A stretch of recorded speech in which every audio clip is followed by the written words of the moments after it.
You want to start a fight on the internet? Ask somebody for their opinion on what engine oil you should run in your engine. Oh boy, and the sparks will fly. So let's talk about that today. So when you go to a local auto parts store and pull oil off the shelf, typically almost all of the oils you'll find there are designed for modern vehicles with a catalytic converter, with direct injection, fuel injection in general. They're just designed for those types of vehicles, not older vehicles that have a different need for engine oil based on the valve train and what the rings are and the type of seals that are in it, whatever. Typically on a auto parts store oil, you'll see on the back side of it or sometimes on the front the API logo, or sometimes slangs referred to as the API donut. What that is, oddly enough, it is the level of protection that oil, at a minimum, is designed to provide. So, in other words, that API donut is really telling you it's like the D student in school.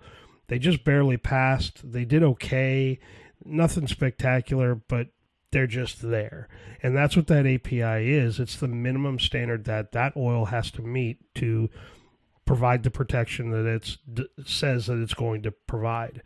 So when we talk about API logos and all that, today I would just want to talk about the oils that we're going to use in our older vehicles, muscle cars, stuff that's pre-catalytic converter, stuff that may have a flat tappet camshaft in it, whatever, that need a different type of oil than typically what you're going to find in an auto parts store.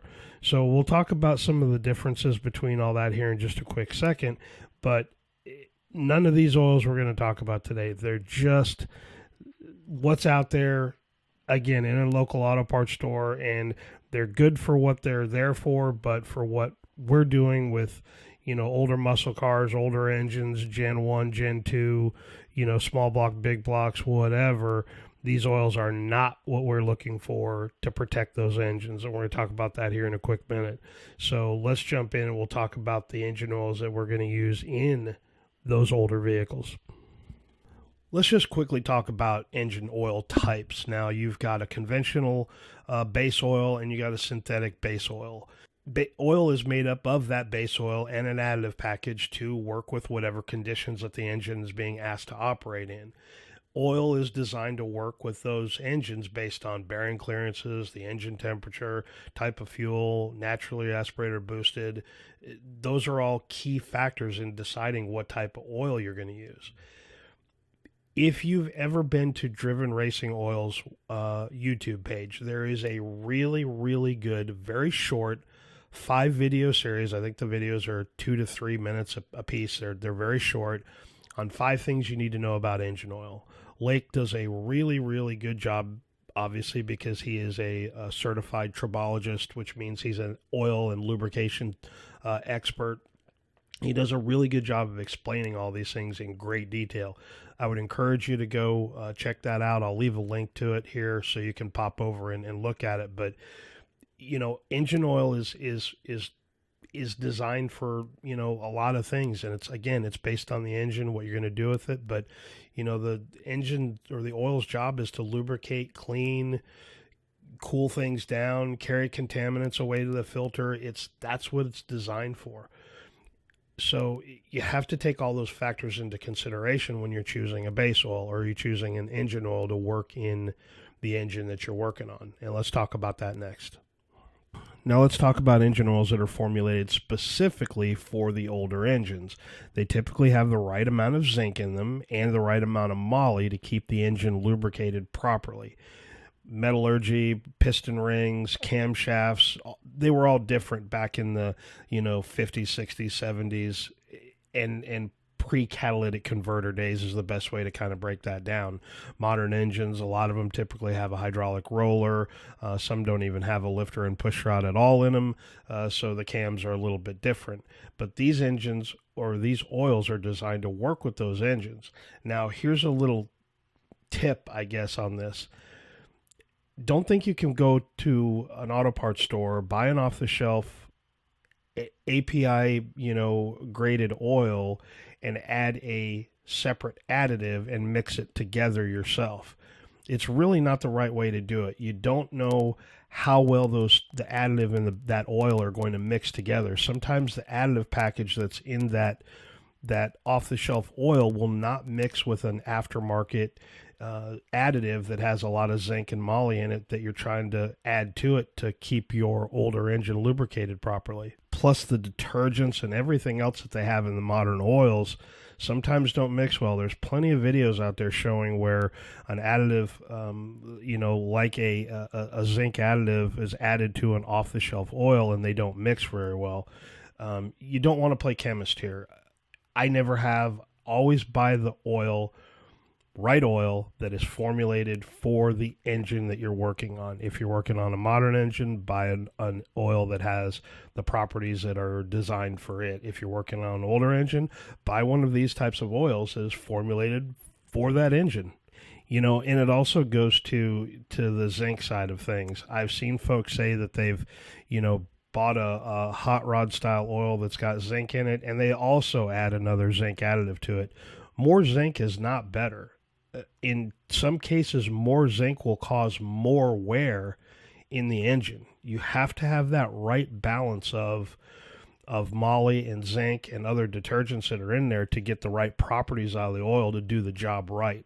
So, just some couple of things to decide on here when you're doing it is what the additive package looks like. Does it match what you're working on and the specifics of your engine? And then we can start to talk about viscosity. Now, viscosity this one is kind of tough. This is where you're going to run into some problems here.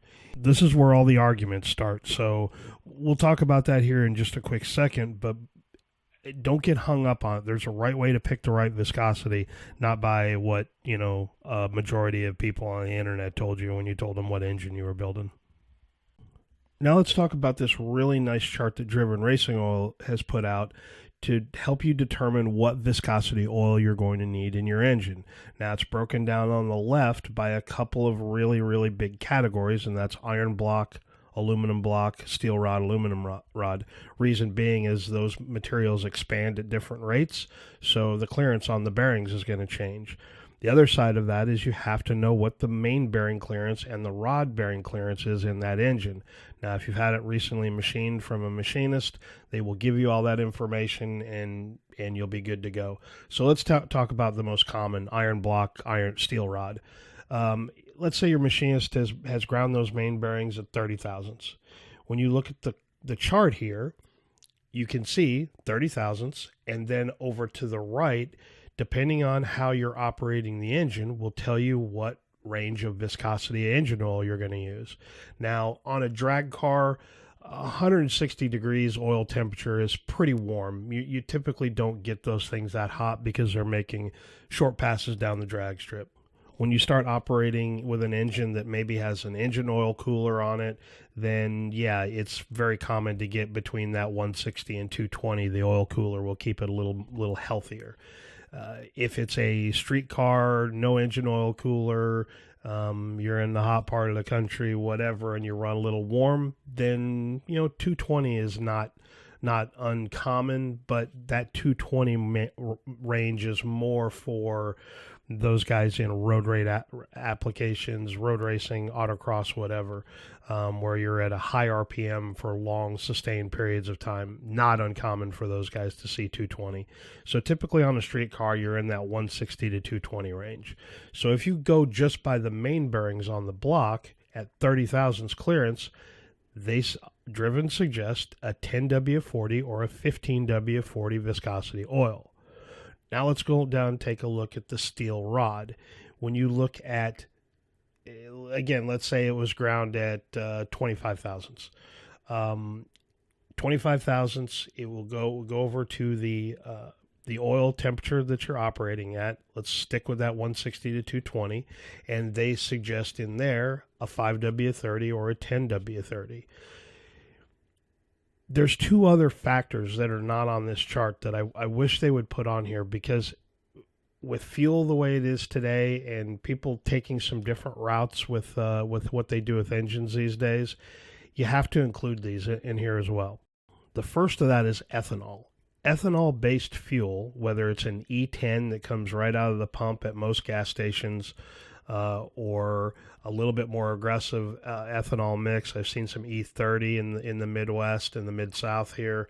It's not uncommon, obviously, to see E85 in some of those states where they have the ability to produce the ethanol, produce the fuel, get them to the mixer before it goes out to the gas pumps.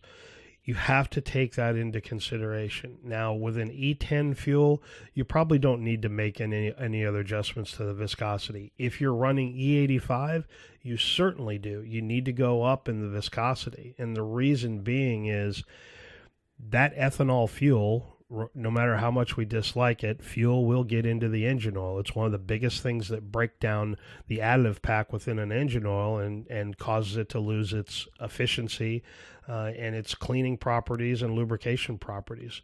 So if you're using E85, go up another range in viscosity.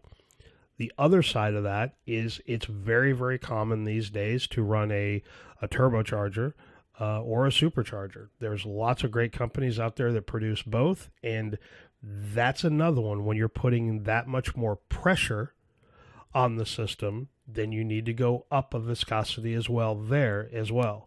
So you've got to take a couple of factors into consideration. But if you're just a normal, everyday, naturally aspirated, FE Ford engine in a old F100 pickup truck, big block Chevy and a Chevelle, doesn't matter.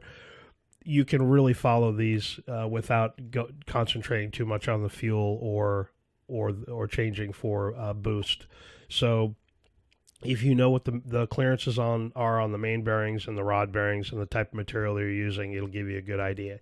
In this case, at those two clearances that I gave, 30 thousandths and 25 thousandths on the rod, it is very acceptable to run a 10W30 or a 10W40 oil. That is the only way to properly pick out the viscosity for an oil. Don't follow this is where the internet arguments always start.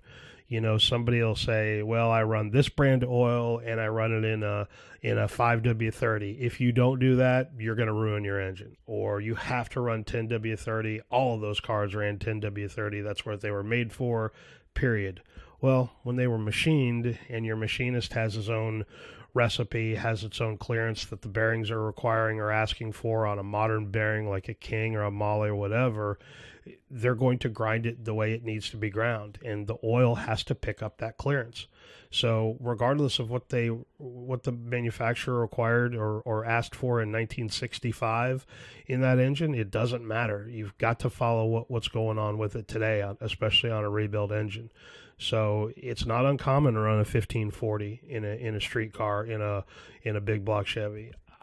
That is the oil that I will be using in the Chevelle in mine. 1540 is the right viscosity for the main bearing clearance, the rod bearing clearance, and I'm not using ethanol-based fuel, and I am not using any boost on that car. So you've got to take this seriously because viscosity is absolutely key to it. If you put too heavy of an oil in there, and on a 20W50, a lot of guys will swear by that. Well, it may work on a worn out, an engine that's a little more worn and has a little bit more clearance or more, tolerance in it that's been worn into it because the bearings have worn. Then yeah, maybe a 20W50 will help keep it a little quieter and lubricate it properly. But again, don't play games here. Don't play chemist here. Don't guess here. Use this chart. It will get you right every single time. Let's talk about engine break-in oil because there's a lot of misunderstanding of how you use a break-in oil, how long you use a break-in oil, and why you use it. So a break-in oil is designed with a little less detergent, a little more lubrication, or a little less depending on the engine type. Again, oils are specific, so you need to pick one based on what you're working on. And they're designed to break in camshafts, to help break in the piston rings, help get everything, the fuel pump push rod, all of those things that are that are metal to metal type of contact within an engine that has a clearance for oil to take up. That's what they're designed to do. Now, break-in oil, I've seen a lot of guys talk about this, post comments online, whatever, that they've got a nice flat tappet, hydraulic cam from Comp. They put good springs in it, the Comp lifters in it, nice fresh engine rebuild, whatever. Fired it up, did it absolutely perfectly, ran it for 20, 25 minutes, varying engine RPMs, whatever, with a good break-in oil, whether it was the Comp break-in oil or the good driven break-in oil. Either one, got the break-in done, happy with it, drain the oil back out, reset the lash on the engine, whatever, then put their regular oil that they're going to run in it. And that's not the way to break in an engine. All of those steps up until then are correct, but you need to continue to run the break-in oil for a couple hundred miles, typically 300 to 400 miles, because you also have to break in the piston rings as well. Breaking in the rings correctly is a long-term process. It can't be done in just a few minutes. It does take those few hundred miles to do it all correctly. Once you get through a couple hundred, that 300 to 400 miles, then you can go ahead and flush the system back out, drain the oil, put in whatever engine oil that you're going to use for that engine for the life of the engine. Break-in oil is super critical. I've seen it too many times where, we've seen camshaft failure after camshaft failure for folks that have improperly tried to break in an engine. They did it with the regular oil that they're going to use in it and tried to throw an extra, zinc oil pack in there to help it out. You're not breaking in the engine, you're hurting it. And you can wipe camshafts, especially the flat tappet stuff, pretty quickly if you don't do this correctly. If you do it correctly, then it will give you a long service life. You'll have a good, base for it, and it will run, give you great power, and not give you a hint of trouble. If you do it wrong, well, you're going to have trouble with it. So run your break-in oil 300 to 400 miles. Now, you're going to have to change it a couple of times in there. Change it after the initial camshaft break-in. And sometimes I will change it depending on the temperature is the main one. How hot the engine has gotten and how hot the ambient temperature is outside. I will sometimes change it again, and then the last 200 miles ish, somewhere in there, and then at 400 miles then drain it and you're good to go. But certainly doing this correctly and getting the break-in procedure right is critical. Buy the right break-in oil. Don't play chemist here again either and try to mix your own break-in oil. Do it right. Treat that engine that you spent a lot of money on right. It's a cheap investment, and you'll be happy. The engine will be happy that you did it the right way. Now, as you can tell by this video, I rely heavily on driven racing oil, and there's a lot of reasons for that.